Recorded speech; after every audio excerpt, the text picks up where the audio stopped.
Many people are moving to Jamaica, some of which we have showcased on this channel. People are migrating into Jamaica from East Asia, India, Europe, South America, North America, Africa, other Caribbean countries, and far reaches of the world.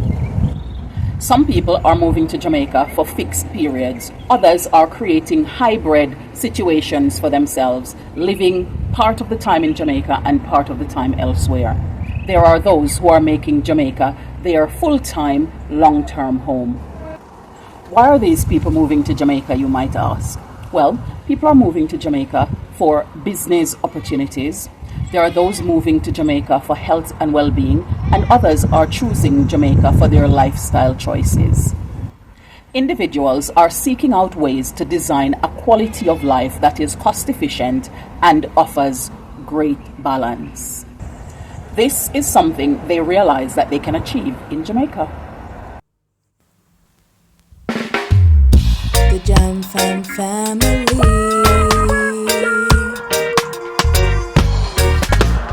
Jam Fam, come hang with me.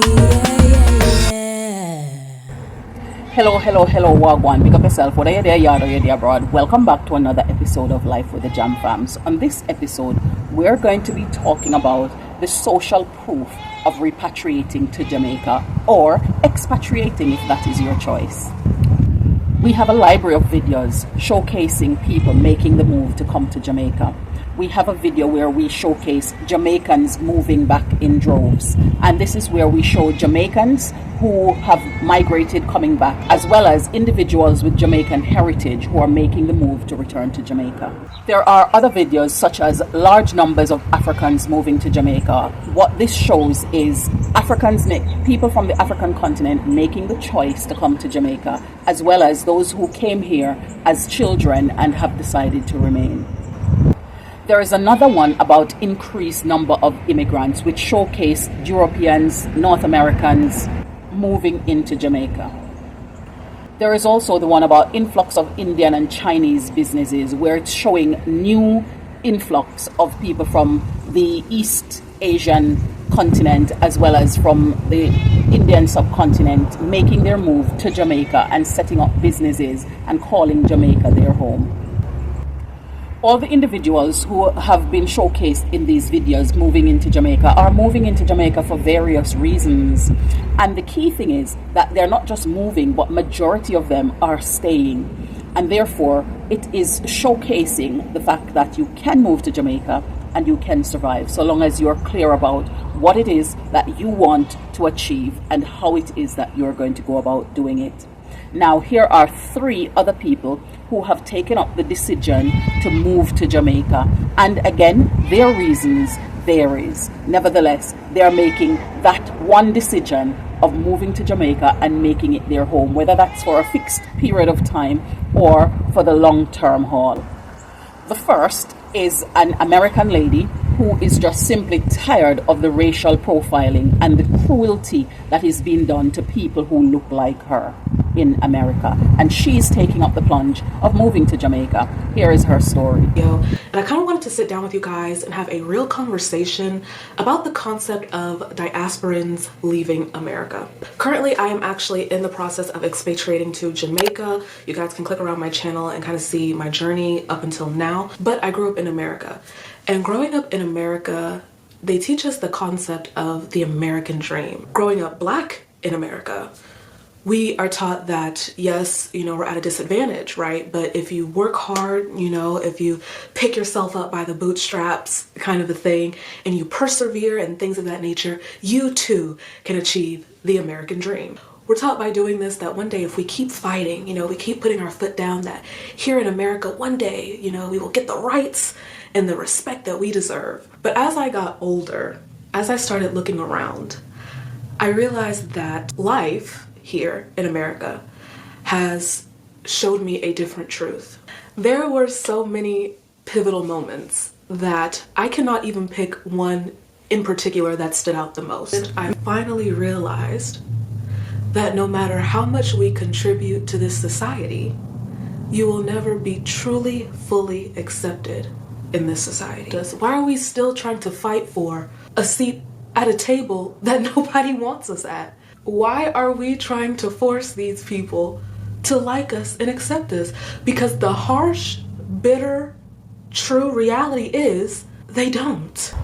Now, this second one is a man who is moving back from London, and he's moving into Jamaica in the rural parts to set up a homestead and to enjoy himself whilst living here in a way that he feels he can express himself and be creative and use his craft to then be able to set up a life for himself. Here is his account. But yeah, my name's Kyle, and I kind of just packed up and left London to take a chance on living, what's the word? Maybe I should just throw some buzzwords at you like all natural, or I want to do homesteading and all that kind of stuff. Like, I don't know. The economy being completely wrecked might also have been a reason. Some would even say the main reason. Things essentially just weren't working out the way that I wanted them to over there, so I thought maybe I'll just try and make things work here. To be fair, a massive bonus, my family is already here, so that does make it a lot easier. They actually got tired of things in London before I did, and then moved out here to my grandmother's place, kind of in the middle of nowhere, which isn't a bad thing, by the way. I guess I'm also sort of like giving my dreams a chance, as cliche and cringe as that sounds. Anyways, over there I just felt really restricted, and the lifestyle wasn't really for me, so yeah. But hey, we got some stuff to do, so let's keep moving while we talk. I feel like there's a lot of irony in the delay in my decision to come back, or maybe just some poor judgment and risk aversion. Like, you ever just say to yourself, oh, like I really want to do this one thing, and I don't know how, but like the answer to how to do that thing is right in front of you, but you kind of like pretend it's not because you're scared. I don't know, like I guess I just kept seeing people on social media doing a lot of this stuff that I wanted to do, like, you know, building stuff with welding or woodworking, or, you know, working on cars and motorcycles. I guess you could say it's been a goal of mine to have a workshop where I can just kind of like tinker and experiment and build stuff all day. And also to build a more like off-grid lifestyle, whatever that means. I mean, like, obviously I knew that here was the perfect place for that, but for some reason I just kept feeling like it was never the right time. And thirdly is this Canadian lady who is just simply tired of the effect that the Canadian weather is having on her health. And she has taken the decision that she's going to move her family and herself to Jamaica and set up her business here and try to make sure that she's going to be able to carve out a type of lifestyle that she wants for herself and for her young family whilst operating and growing a business on the island. Take a look at her story. My number one reason for moving to Jamaica is honestly, it's my happy place. I needed it for my mental health. I had a lot going on, and I needed to be in my happy place. I needed to get away. Both my parents are Jamaican. Their parents are Jamaican. This is my home. I've been here. I've been able to work on my mental health, meditation, therapy, the water, the beach, everything I need, literally right here on the island for both me and my kids. And they always say kids deserve a happy mother. So in order to be the mother I want to be for my kids, I needed to be in a place where I feel at peace, where I'm happy, I feel joy, and I feel free. Happiness comes first. Do what you love. We can do whatever we want, and the only thing stopping us is ourselves. There's literally nothing stopping you from doing what you want to do. So yeah, I just wanted that freedom, that peace. I needed to be in my happy place. So reason number 2 would be my business/finances. I wanted to move my business out here because I realized I have a niche out here, and there was something that Jamaica was missing, and that I really wanted to be the one to fill that, honestly. Like, why not move my business out here and see how it blossoms? Why not try it in Jamaica? Like, literally, why not? There's a market for it, and it works. And so what is stopping me from coming to the place where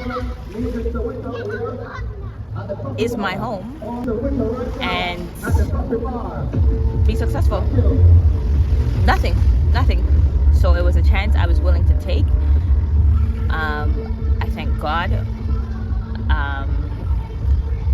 it worked. It worked. I am blessed. A year later, I'm blessed. That's all I can say is I'm blessed. Many of the people who are moving to Jamaica aren't recording their story and their experience on social media. They're actually doing so quietly. Some of them will break their silence in the comment sections on different videos showcasing Jamaica, where they talk about their experience and their lifestyle, and they make it clear, that this is the struggle that they want to choose in comparison to the struggle that they were having before. Because of course Jamaica isn't all rosy, and I don't want us to paint the picture that it's all this wonderful paradise, because wherever you go there are going to be challenges. Wherever you go there are going to be difficulties and hurdles to overcome. It's all about what ones do you want, and on the other side of it, what are some of the benefits that you're able to enjoy that you really need. All of these individuals are adding to the social proof of moving to Jamaica and being able to establish your life and live here successfully. Of course, there are those people who are reverse migrating. If we use the comments on our videos as a sample group, the number of people who are actually reverse migrating is very small when compared to the number of people who are deciding to remain in Jamaica. What it also reveals is that a significant number of people who are in the diaspora are looking for ways in which they can make returning to Jamaica a reality for themselves. And they're looking for how they're going to be able to finance that return and where they're going to reside in order to make it a good and successful return process for themselves. It's important that we remember that the people who are returning, majority of them are people who are choosing to do so voluntarily. They're either coming here as single solo travelers, they're coming here with their family, which sometimes include parents and children, or sometimes they're just coming themselves and their spouses. And this is a move that they're making consciously. They're planning this out because it's something that they actually, truly, and really want to do. Their aim is to collocate the best lifestyle that they can for themselves and for their family, and they believe that Jamaica is actually the best place to achieve it. Returning to Jamaica is not going to be an easy, smooth transition, no matter the amount of money you come with. There are going to be challenges to overcome, just as there were challenges where you are now. It is going to take a while for you to adjust. The adjustment in and of itself is an ongoing process. Nevertheless, there are lots of joys that you will find along the way. Safety, security, and healthcare tend to come at the top of the list for many of the people who are contemplating whether or not they should return. What people have recognized who have come back is that they are coming back and they're feeling pretty safe in the same way that they would feel safe in the other places that they were living previously. They are making conscious choices and decisions to keep themselves and those they travel with safe as well. People are choosing a range of different places that they want to stay when they come back. Some are choosing to reside in metropolitan areas where they can fill their days and their evenings with activities. Others are choosing to move to towns in other parishes where they are still able to access some of the activities available to them and at the same time experience some level of being in a rural setting. Whilst there are those who are making the choice to move to more rural areas, and in so doing, even taking to the extent of homesteading or living off-grid in its entirety. Whatever you choose that you want to have for yourself accessible to you, what you just simply need to do is to know where you will be able to access the healthcare when you need it, and also to be conscious of how to take steps and measures to ensure that you are keeping yourself safe in the same way you would do that where you're living now. As we've mentioned, some of these families are returning with children, and some of these children will reverse migrate, whether they are going back for university or to go there and take up employment and set up their life there. Others of them will stay in Jamaica and make a life for themselves here as well.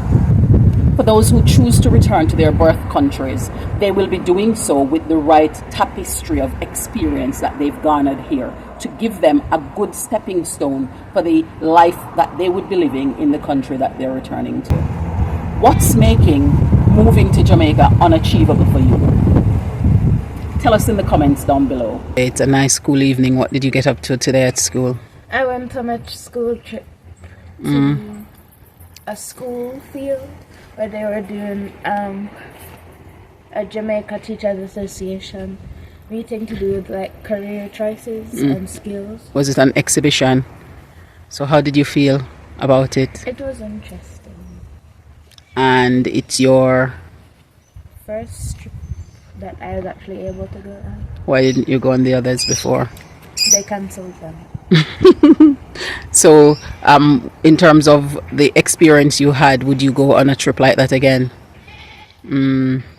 So it was fascinating for you? What was the experience like? Well, it was interesting, although in some points it was a bit boring. But it was nice that I could have been out, not needing to go to school.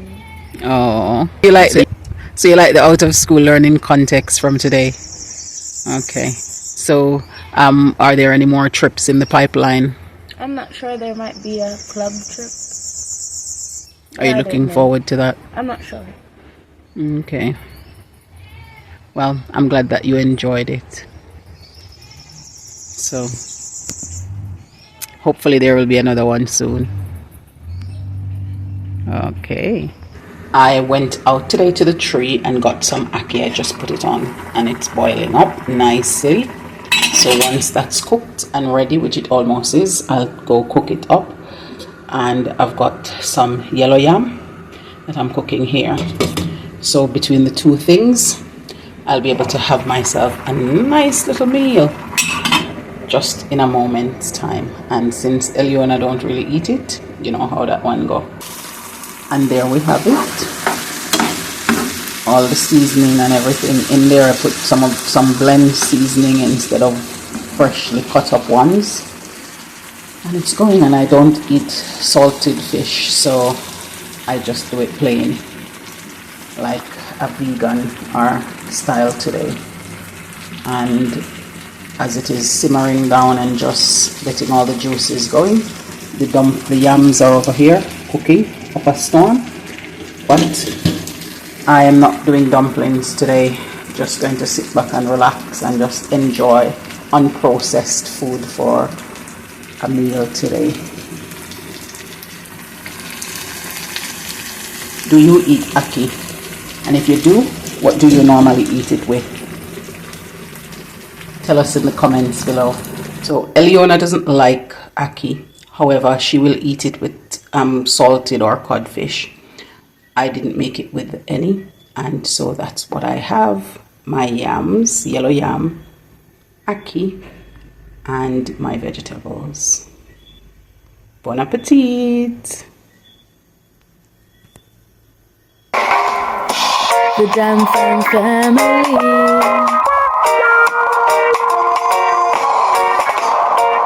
Where living the good life. We're royal, cruising through the West Indies, having fun, enjoying the good life. Jam Fam family, the Jam Fam family, yeah. The Jam Fam family.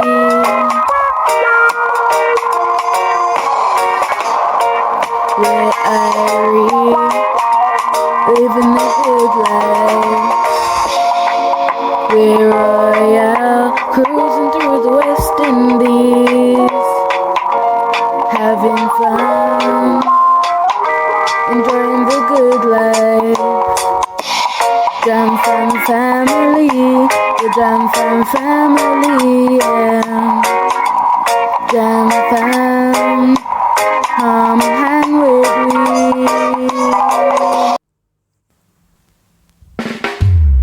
The Jam Fam family.